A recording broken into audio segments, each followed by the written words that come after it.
Hola a todos. Este día vamos a compartir algunos conceptos muy importantes a la hora de evaluar la distribución de la curva normal. ¿Por qué le decimos que son puntos muy importantes? Para poder hacer los ejercicios y no tener dudas a la hora de evaluar las probabilidades utilizando la curva normal, debemos de tener bien fortalecidos los siguientes conceptos. Por ejemplo, la distribución normal utiliza dos parámetros básicos para poder ser evaluado, lo que es la desviación típica, sigma, y la media aritmética, o mu, o x barra, como le quieras llamar. Ya habíamos visto eso. Algunos autores utilizan la nomenclatura de poner normal, media, desviación típica. Esa es la forma de nombrarlo. ¿Sí? Quiere decir que siempre la normal nos va a dar dos parámetros, lo que es la media y la desviación típica. Ahora, la gráfica ya habíamos explicado que es la campana de Gauss.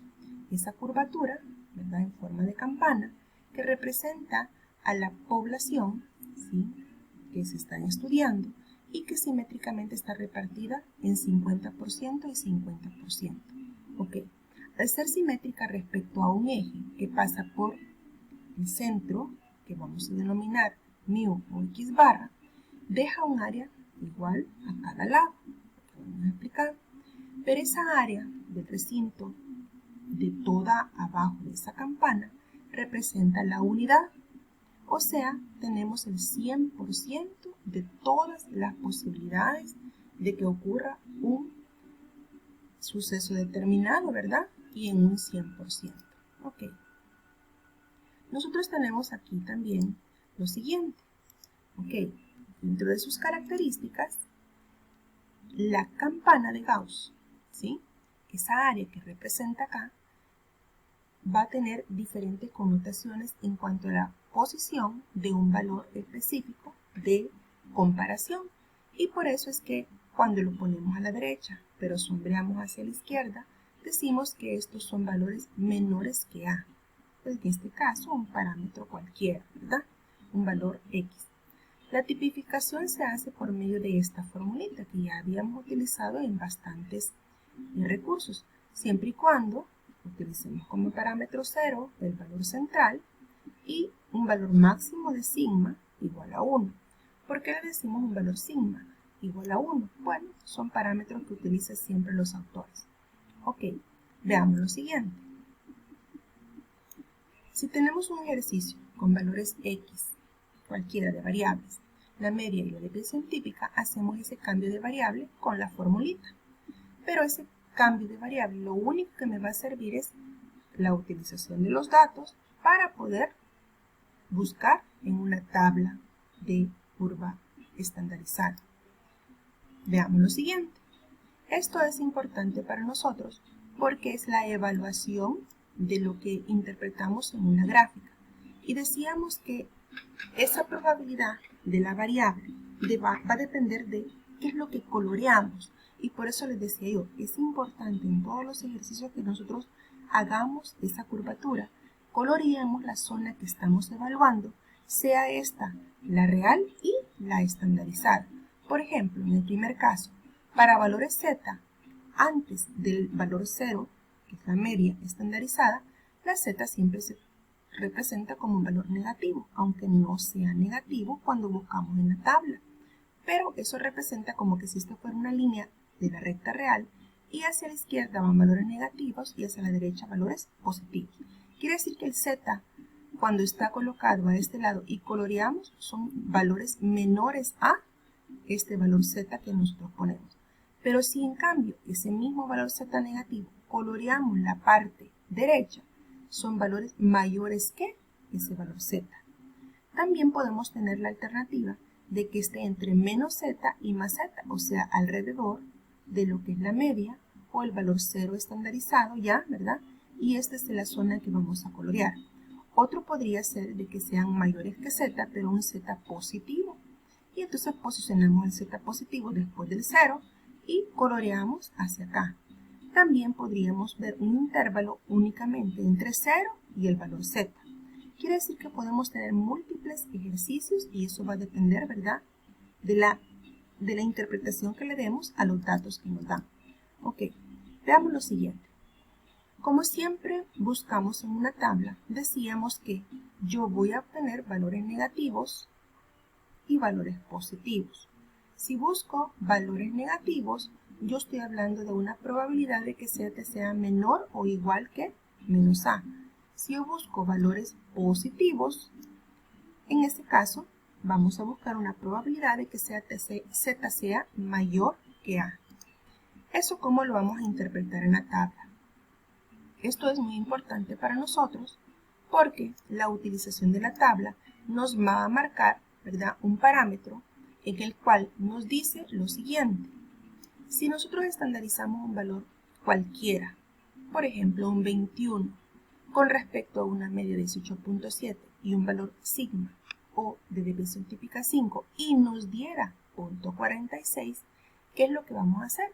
Buscamos 0.4 en esta columna, nos desplazamos hacia la derecha y coincidimos con la columna 6, porque es el último término.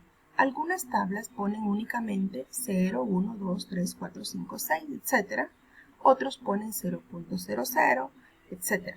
Yo he traído este otro modelo, aparte de lo que ya habíamos utilizado, para que veas que no siempre es una sola tabla. Diferentes autores la clasifican, ¿verdad?, o la ponen de esa forma.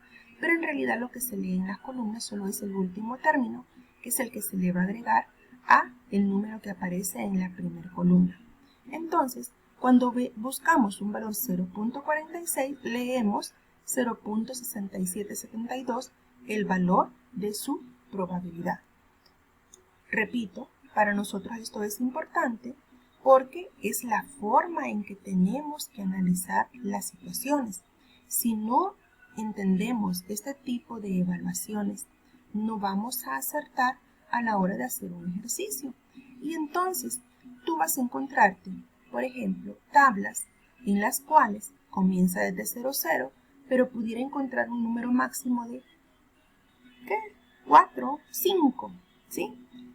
No todas las tablas son iguales y por eso yo les compartía en otras oportunidades, ¿verdad?, tablas como por ejemplo esta, ¿sí?, donde vemos desde 0 hasta 2.6, pero también tablas en las cuales teníamos otros parámetros desde 2.6 a otro valor máximo, en los cuales estos iban creciendo, pero el último valor era únicamente 0.5.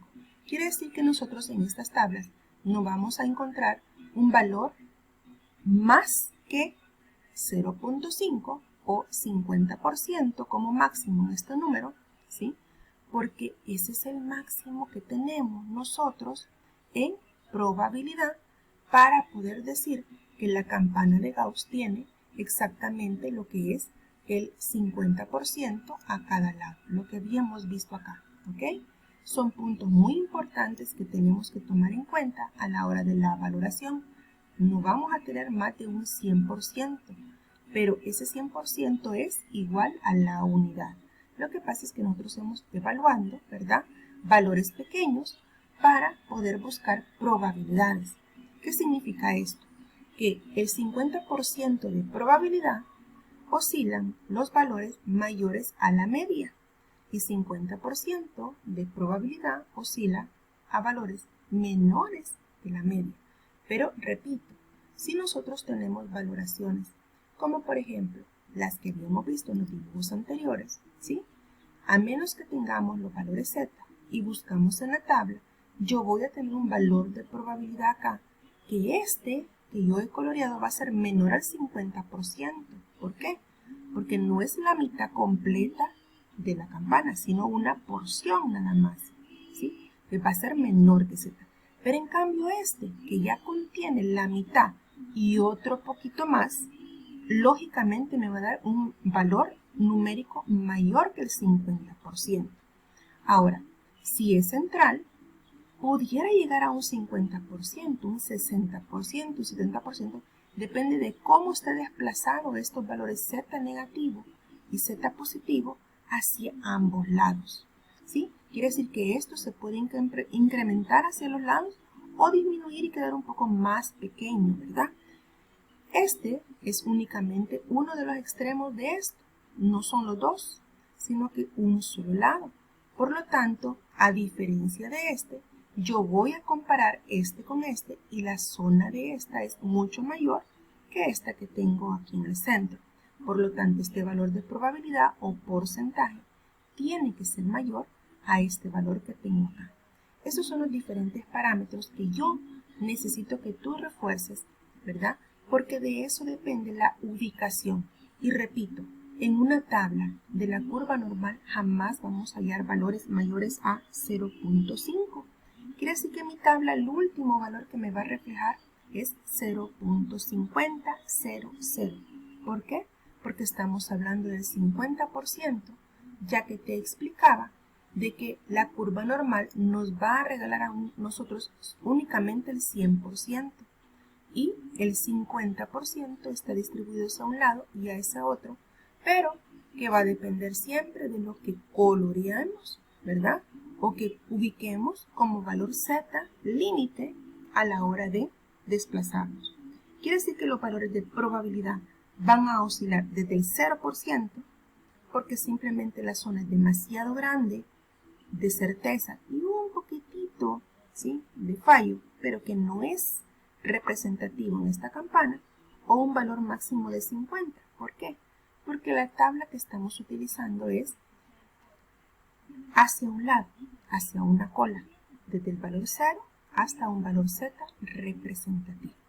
Ok, si tú te aprendes de memoria estas conceptualizaciones o principios que son puntos importantes a la hora de hacer un esquema, evaluar probabilidades, creería yo que no te vas a equivocar a la hora de resolver un problema de cualquier índole, mayor que, menor que, o la zona que te coloree, las diferentes posibilidades de tus ejercicios que te presenten. Ok, buena suerte.